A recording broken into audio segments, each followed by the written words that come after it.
Chatting about our kids and artificial intelligence and chatbots, both the good and bad parts. Here to help us with that conversation, tech expert. Great to have him back on the show, Mohit Rajhans. And Mohit, you were on the show, I think it was like 2 or 3 months ago, and we were talking about ChatGPT. You said at that time, it's a boom, and we're going to see it accelerate quickly. And just even in 3 months, where we're at with it.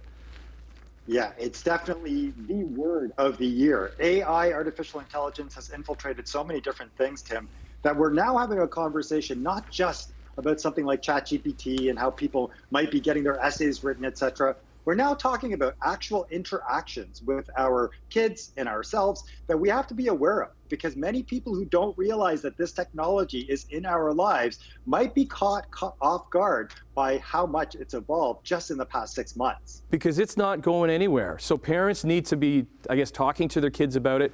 I see this question, and how can parents explain chatbots to their kids? Maybe it's even the other way around, how kids can explain chatbots to their parents. Yeah, you've got a great point, because a lot of the apps that kids are on, whether it's through gaming or through education, they might be interacting with chatbots and not even realize it. But they might be also utilizing it for good. For example, tutors. Right now, in some of the functions that people use in schools, they're helped with math problems, etc., through chatbots. Kids might not realize that. And that's where the danger is, Tim. If you go to Twitch, you go to Discord, you go to Snapchat, you start to realize that these chatbots are sort of integrating themselves within the conversations without warning. And if we don't teach certain levels of kids what's happening, then that idea of critical thinking is missed. And that's the warning sign that we're here to talk about today. How do we establish rules for parents when it comes to with their kids using chatbots and AI? Well, for one, we need to know where they exist. Many people disregard things like your PlayStation network or Discord because they think, well, our kids just use it for functional reasons or to stay in touch with their friends.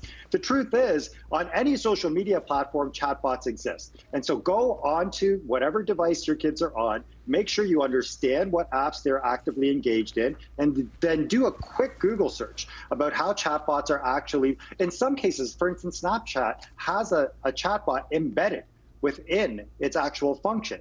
If parents don't realize that, then they won't realize what their kids are doing and who they're communicating with.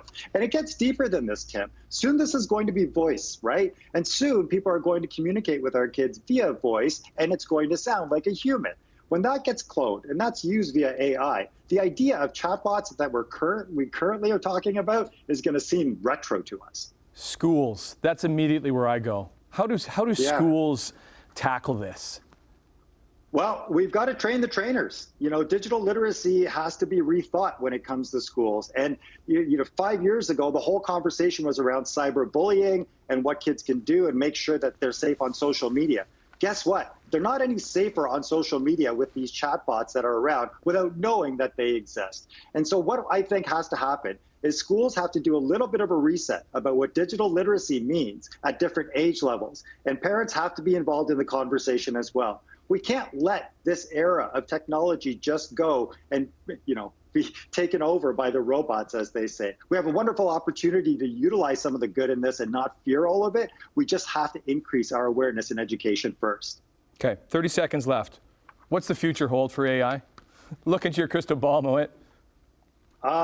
Well, listen, I'll tell you, there's a lot of fear right now, and I think that the news from yesterday about the warnings from the big AI companies about how out of control this technology can get have to be adhered to. We need regulation, obviously, but more importantly, these are just tools. Not everybody needs to use this stuff. This is something, if you have function in your life where you want to find some ease, perhaps there's some AI that you can use it for. But what I do want to emphasize here is don't ignore the changes that are happening in technology, because if we ignore it, then we're going to run the risk of not being able to control it. And that's a big problem that we have to watch out for. Always fascinating chatting with you, Mohit Rajhans. Thinkstar.ca, at Mohit Rajhans on Instagram. We'll talk next time. Take care, Tim.